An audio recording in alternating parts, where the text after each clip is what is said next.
అనుదినమన్న శ్రోతలకు మన ప్రభువును రక్షకుడై ఉన్న యేసుక్రీస్తు యొక్క సరిసాటి లేని మహా గొప్ప పరిశుద్ధమైన నామం నందు శుభములు. నేడు 2025 సంవత్సరము జనవరి మాసం 1వ తారీఖు బుధవారం నాటి ధ్యానాంశము ఫలించడి కొమ్మ.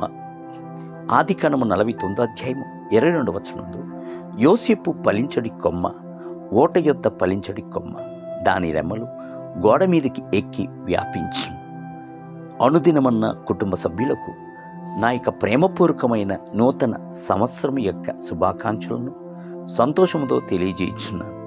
నూతన సంవత్సరం నందు ప్రభు మిమ్మలను ఒక ఫలించడి కొమ్మగా నిలబెట్టేదను అని వాక్కునిచ్చుచున్నాడు. అట్టి వాగ్దానము ఈ సంవత్సరం అంతటను మీరు స్వతంత్రించుకొనుడి.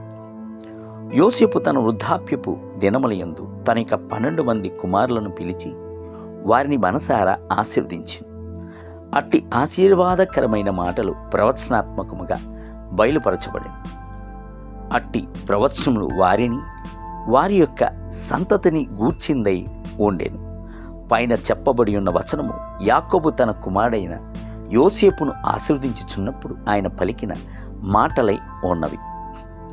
యోసేపు జీవితం యొక్క ప్రారంభమును చూచినట్లయితే అది ఎంతటి విచారముతో ప్రారంభించబడిను అను సంగతిని తెలుసుకొనవచ్చు.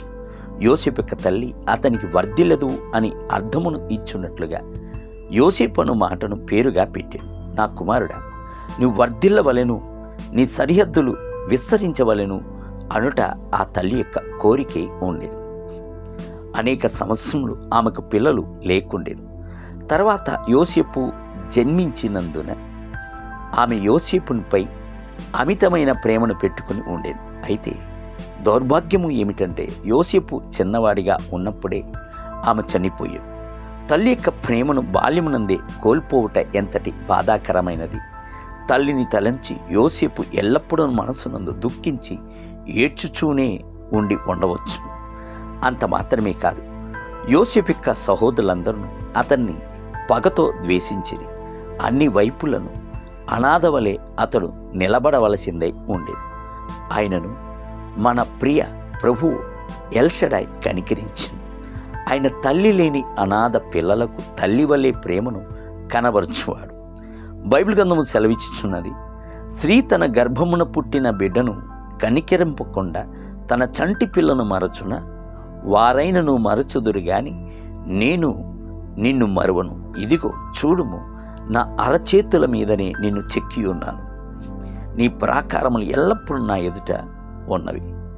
యెషయా గ్రంథం 49 అధ్యాయము 15 మరియు 16 వచనం. ప్రభువు యోసేపును ఫలించడి కొమ్మగా ఆశీర్వదించుటకు సంకల్పించాడు. రాత్రి సమయంలో ఎందంతటను యోసేపుతో మాట్లాడటకు ప్రారంభించాను. కలలు, దర్శనం ద్వారా యోసేపుతో మాట్లాడాను. ఒక దినమున యోసేపు సూర్యుడు, చంద్రుడు, 11 నక్షత్రములను తనను నమస్కరించున్నట్లుగా కలను చూచాను. మరొక్కసారి యోసేపు కట్టుచున్న పనల కట్ట లేచి నిలబడి ఉండుటను, అతని యొక్క సహోదరులు తీసుకుని వచ్చిన పనల కట్టలు యోసేపు యొక్క పనకట్టను చుట్టుకుని సాష్టాంగముగా పడి ఉండుటను యోసేపు తన యొక్క దర్శనందు చూచెను. మన ప్రభు ఎంతటి కనికరముతో మధురమైన కలలతో యోసేపును ఆదరించి ఓదార్చుటను అనుటను చూడుడి.